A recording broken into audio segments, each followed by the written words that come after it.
Christianity and refugees. What does Christianity have to say about refugees?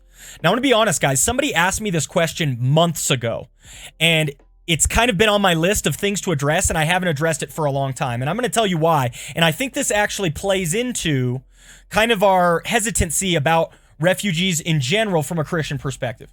One, I think we're often ignorant of these issues. If we're not hearing about it in the news or something like that, then we don't really know that there are a lot of refugees and we don't know what's going on. But there are many countries across the world who have a lot of refugees that have left them or that are accepting a lot of refugees as well. And we're talking in the millions. There have been, groups or movements of refugees leaving countries or entering countries on the level of the millions. And frankly, I'm just going to be honest, I'm kind of ignorant of these issues a lot. I try not to watch the news too much because I feel like it just focuses on the negative. And so I don't know much about these issues, and I think that contributes to me not addressing the issue in a timely manner. Not only that, I think this is often seen as a political issue. I feel like this is often painted as a Republican versus Democrat type of thing, and because of that, I don't want to touch it with a 10-foot pole because I don't like to get involved actively in politics.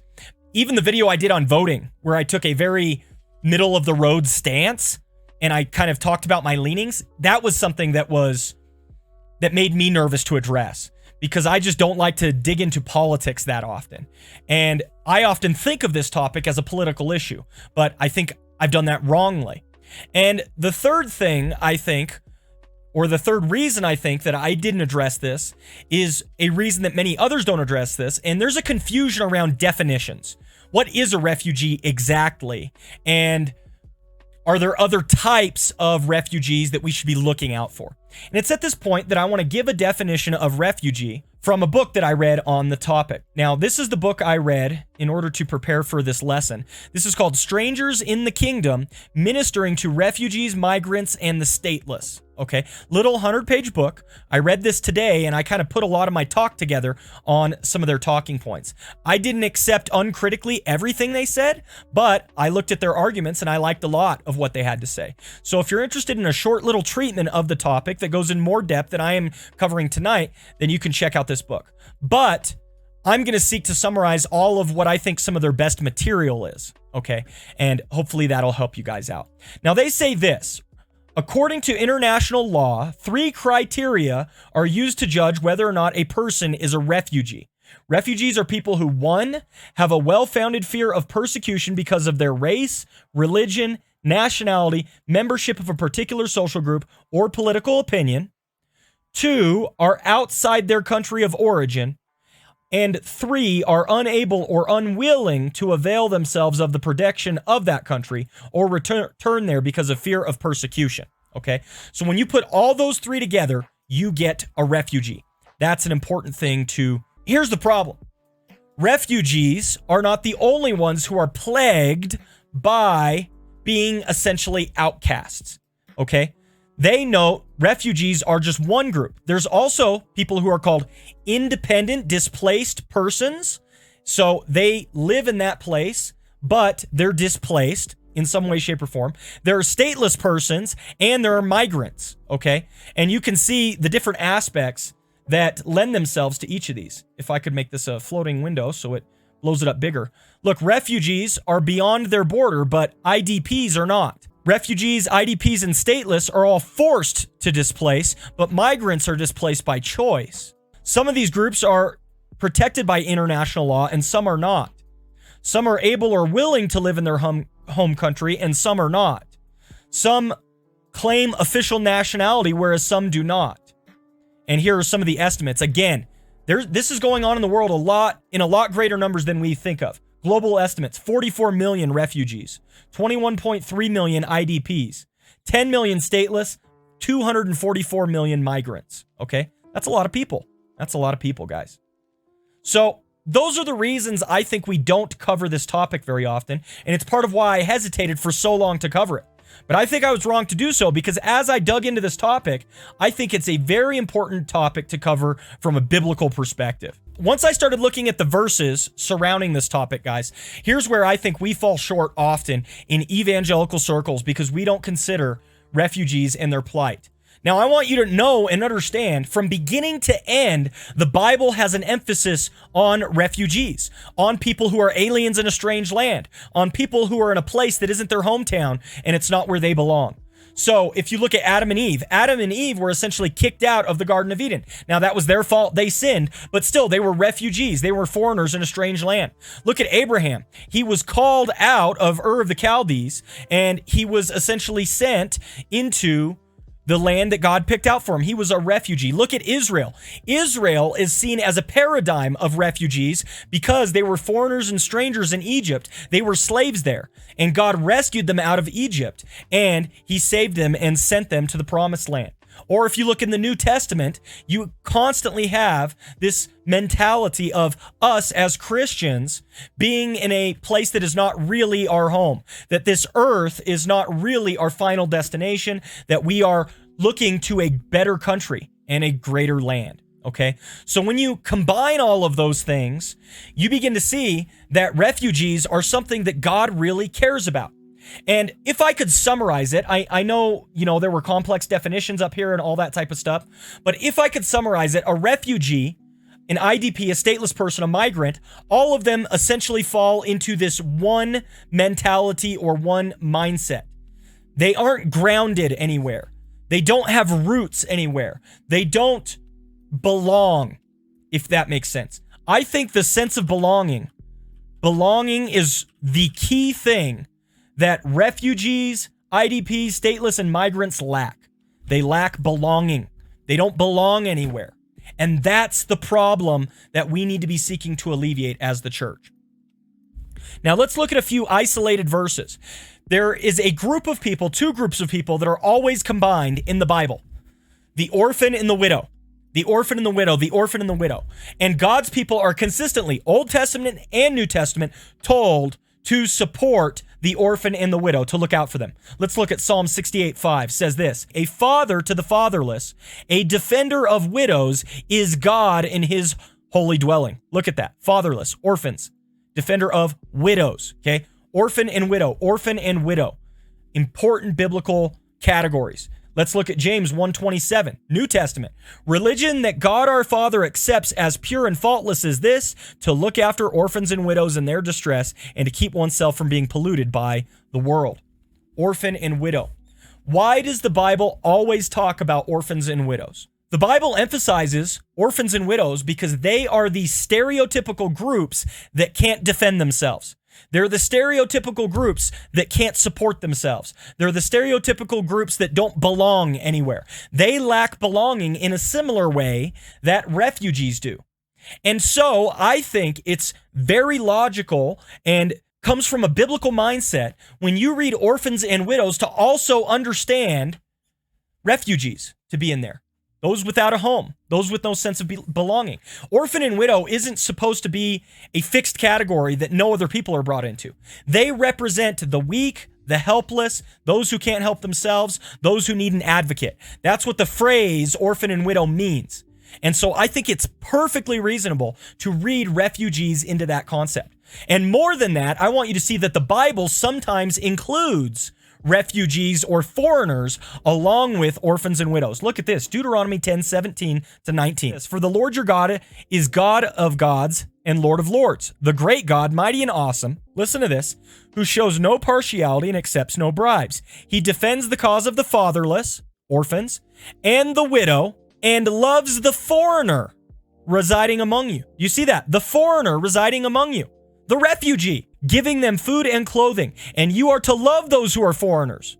For you yourselves were foreigners in Egypt. Look at the comparison. You were once foreigners. You were in this situation. You were refugees. So you should love foreigners in your midst because you used to be in that state. Very important idea, guys. Orphans and widows are the people who can't help themselves, and refugees, i.e. the foreigners among us, they're read right back into that. They're read right back into that. And you can see here, Israel was meant to care for foreigners. That was one of their jobs, okay? Leviticus 19:34. The foreigner residing among you must be treated as your native born. Love them as yourself, for you were foreigners in Egypt. I am the Lord your God. Here it is. The foreigners in your land, you got to accept them. You got to embrace them. You got to love them. Treat them as though they're native born, okay? Don't make a sharp distinction between the foreigner and your people. It's all the same. You got to recognize that.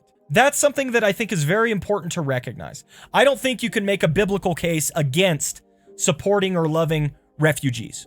I think it is given in the text. That's something that God's people ought to be about. The foreigner, the refugee, etc. We ought to support or love them. Now, here's the problem. Because this is an inherently political issue, people begin to ask questions about implementation.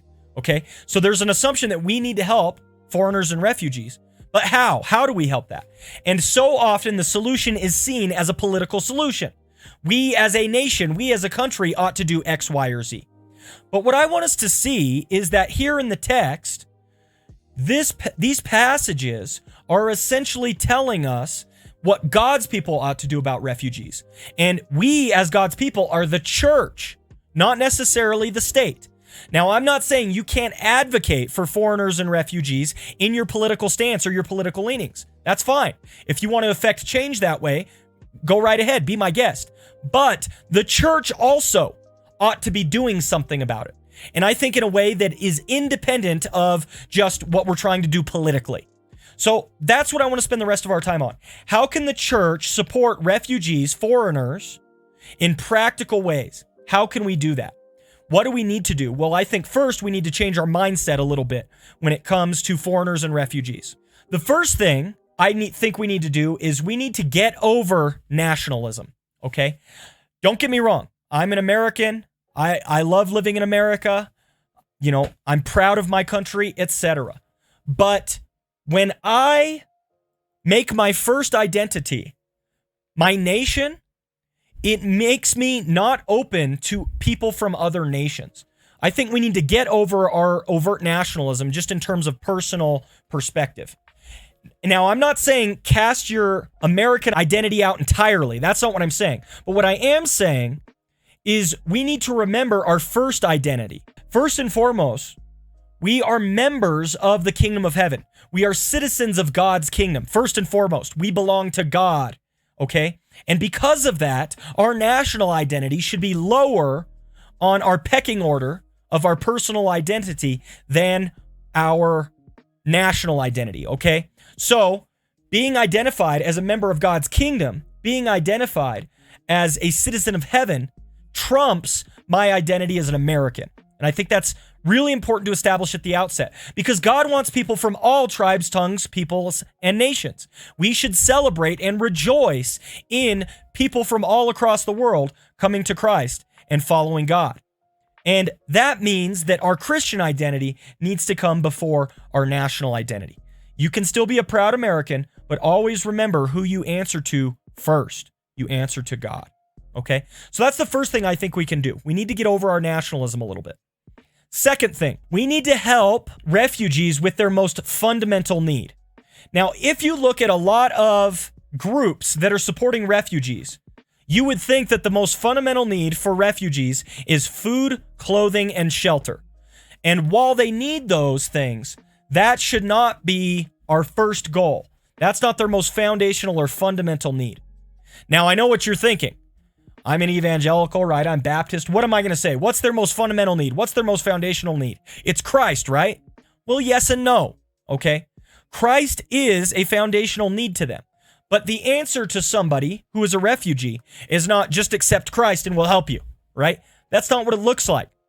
What they actually foundationally and fundamentally lack is what I said earlier here, a sense of belonging. They don't belong anywhere. And it's actually rooted deep in us as human beings to desire to belong, okay? To have a place to call home, to have a community to call family. In this book that I was reading, they actually give two accounts, Strangers in the Kingdom Ministering to Refugees. They actually give two accounts of studies they did and questionnaires they did on what refugees needed the most. And in both cases, it was overwhelming. They said they needed a place to belong. They needed a sense of family. They needed a group or community that they could call their own. That's what they need first and foremost. And you know what's really interesting is a lot of these secular groups that are trying to help refugees are providing base level needs like food, clothing, and shelter, and not doing anything to provide belonging, not doing anything to provide for that fundamental human rootedness, contact that everyone needs. Okay, I've got a quote here from the book. In that study, he had asked refugees, mostly Vietnamese boat people, what had helped them the most to integrate into their new society. Their answer was warmth of welcome. Mary Jo Letty writes, isn't that interesting? Employment, housing, English classes, those things are important, but it was a personal, caring connection that was the key to successful integration. And you know what's beautiful about this, guys? Personal, caring connection, warmth of welcome is also not only the key to successful integration, it's the key to gospel effectiveness. And so we can actually be more powerful for the kingdom and more powerful for the gospel if we will focus on belonging. This is the path through which we will lead many refugees to Christ. You don't say, here, accept Christ and we're going to help you with your sense of belonging. No, come belong to our community. Come belong to our family. Come belong to God's kingdom, his people, and you will meet Christ in the process. A very important idea. This is their most fundamental need that we can help with, that sense of belonging. And what better place to do it than in the church, in Christ's community. Number 3, third thing that I would like you guys to think of how to minister to refugees, and that's using their suffering, okay? Use their suffering as a mirror for Christ. Christ suffered on our behalf in a very difficult way. Christ was separated from the Father, right? My God, why have you forsaken me? He had a loneliness, and in his death on the cross, dying alone, in a sense, he lacked a sense of belonging. Once you start putting all of these ideas together, you see that Christ is a very nice mirror through which refugees can begin to see their suffering in new light. And you can show them the beauty of a Savior who suffered in our place, in our stead, on our behalf, so that we could be set free. And so I think using their suffering as a mirror is a great way to present the gospel. Number 4, look at refugees as a ripe mission field, ready for the gospel. But I want you to be balanced as you do it. Many will look at it as a mission field and then expect what I'm calling a tit-for-tat arrangement, i.e., we're going to help you, but only if you come to church on Sundays. We're going to help you as a refugee, but only if you attend our weekly prayer meeting. We should not be doing that, okay? Here's the facts of the matter. If we're going to be helping refugees, many of them are likely to come from a different religious perspective than Christianity. And we need to be accepting and welcoming of them as people, even if we disagree with some of their practices and customs that are based upon their religious background. It is through this loving kindness and acceptance that we are going to get an opportunity to share Christ with them. They did a survey of Muslims who converted from Islam to Christianity, and they said the number one reason that they had converted was Christians lived out the gospel mandate, lived out the life of Christ in front of them. They saw Christians who were actively living the love of God, and they wanted to be part of a community that was doing that. It wasn't, philosophical arguments. It wasn't spouting Bible verses at them. It wasn't tearing down the Quran. It was a loving community that showed the love of Christ actively to them. And that is what impelled them to come to Christ. And so you might be helping a refugee group who wants to go to mosque on Friday. I think you should help them get to mosque, right? Now, hopefully you can open up conversations to have good discussions with them, etc. But it's not a tit-for-tat arrangement. Well, only if you come to church, only if you believe in Christ, then we'll help you. That's not what this should look like, guys. We need to help people both physically and spiritually and be loving and understanding in those ways. Now, a few things to keep in mind, okay? These are just active ideas I want you to think about. And then I'm just going to walk through some quick practical steps and end with a quote that should encourage us. Okay, a few things to keep in mind. First of all, remember that these are people to be ministered to, not a problem to solve. So many people treat refugees as though it's just a problem we need to solve. And you look past the individual people who are wrestling with no sense of belonging, a sense of homelessness, and instead of helping them as individuals, you just treat them as something that you're actively trying to fix. Okay, that's not what this should be. They're people to be ministered to, not a problem to solve. Second thing to keep in mind, remove political divisiveness on the topic. And actually, what I mean here is they had a situation where they were bringing in refugees to a very politically divisive situation. And in the church community, they did not allow for political conversation because it was so divisive. Okay. And that actually aided the church in helping to minister. I think in our attempts or efforts to help people who are struggling as refugees, those who are essentially homeless, we often end up engaging in philosophical argumentation or political argumentation rather than helping the individuals.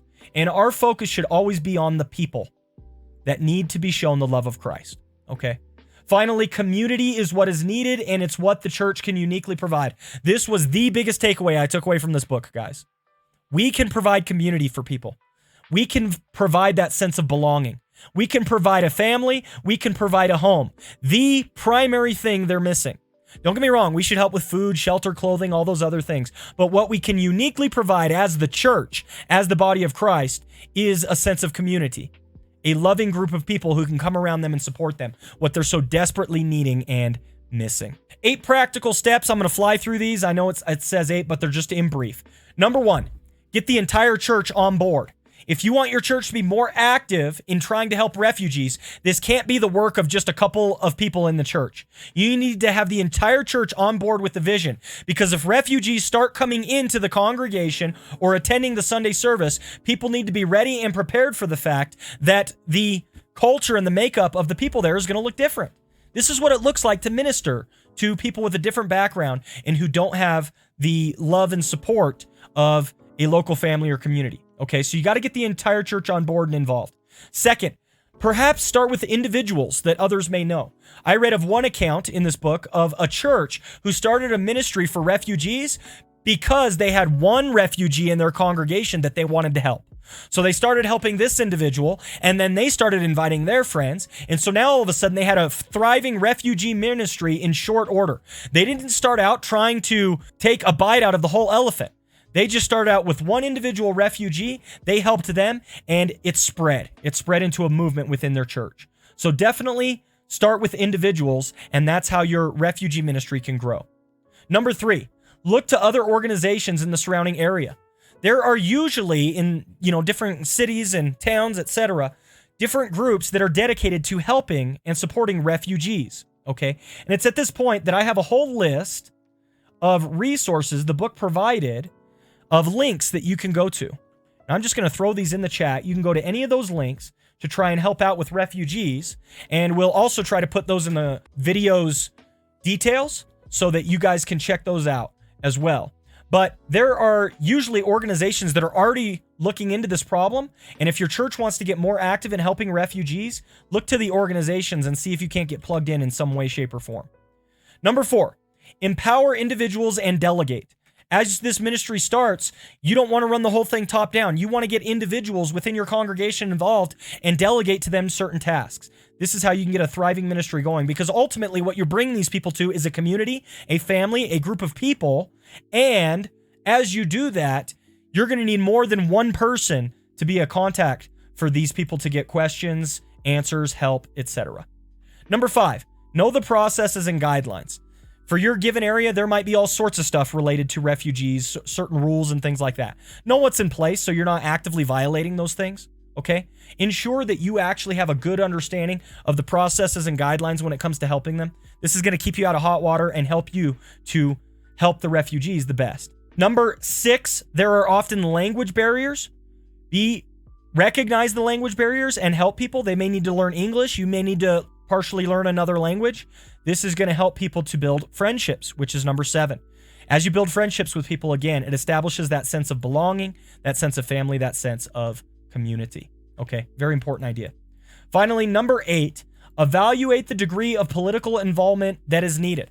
In the book, they said statelessness is often an issue of politics within a governmental system.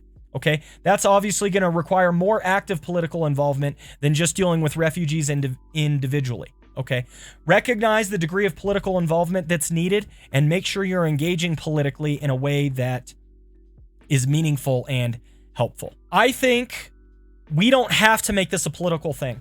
I think you can help individual refugees. We're called to help individual refugees. We're called to help those who don't have a sense of belonging, who are misplaced, and we can find those people all across the world in our communities.